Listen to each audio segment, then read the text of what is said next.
আমরা সবাই জানি দেবতারা মা দুর্গাকে সিংহবাহিনী রূপ দিয়ে ১০ হাতে ১০টি অস্ত্র দিয়েছিলেন।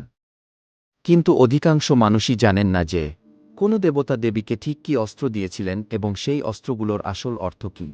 এবার দেখো পুরাণ অনুযায়ী দেবীর অস্ত্রের সেই অজানা গল্প।